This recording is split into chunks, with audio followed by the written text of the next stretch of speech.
ce jour dédié pour l'élection de l'âme de Atou Bat Margot, Zechron Levracha, de mémoire bénie.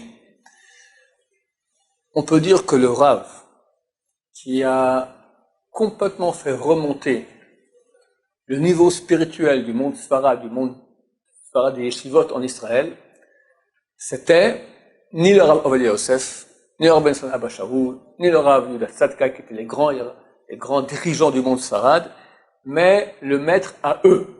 Le grand maître de ces trois grands de Torah, c'était le Rav Ezra Atiyeh Zecher Tzadik V'Kosh Livracha, qui était le Rosh Yeshiva de la Yeshiva de Porat Yosef. Ce Porat Yosef était, il y avait un grand donateur en Inde, il y a environ un siècle, qui a écrit au Ben Ishraï qui voulait donner de l'argent pour créer un hôpital en Israël. Ben Ishraï lui a dit plutôt de payer pour un hôpital, construire une yeshiva en face du Kotel.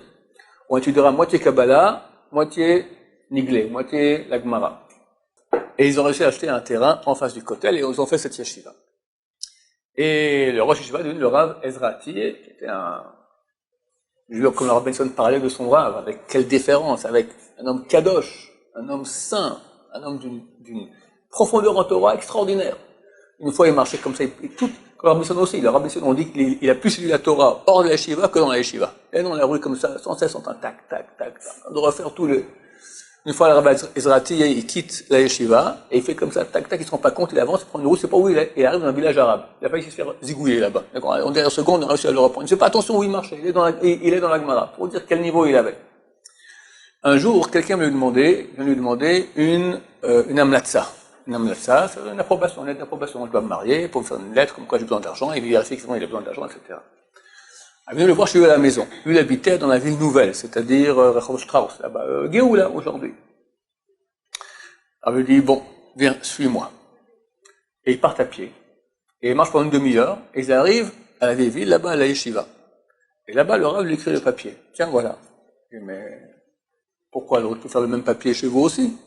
Le Rav était vieux, marchait à pied, et pas les plus comme il y a aujourd'hui, encore moins les voitures, d'accord, aller à pied une demi-heure. Il regarde ce qui est marqué sur la feuille. C'est marqué Rav Ezra Atiyeh, Yeshivat Porat Yosef, vieille ville. Comment je peux écrire sur un papier, faire une approbation, alors que je suis pas à la yeshiva dans la vieille ville, je suis chez moi à la maison? C'est pas vrai. Je vais pas mentir. Nous, qu'est-ce qu'on aurait fait? Bon, c'est pas important, l'essentiel, c'est pas le papier du voisin, c'est le mien, d'accord, c'est moi qui ai écrit. C'est marqué Yeshiva Porat Yosef, vieille ville, il va faire une demi-heure à pied, un vieillard, pour pas être un menteur, pour pas qu'il soit écrit sur le papier quelque chose qui ne correspond pas à la réalité vraie. Que nous aide à être des hommes vrais, authentiques, et ainsi on sera très proche d'Hachem qui aime la vérité et qui a la haine du mensonge. Baruch Adonai, l'olam, amen, amen.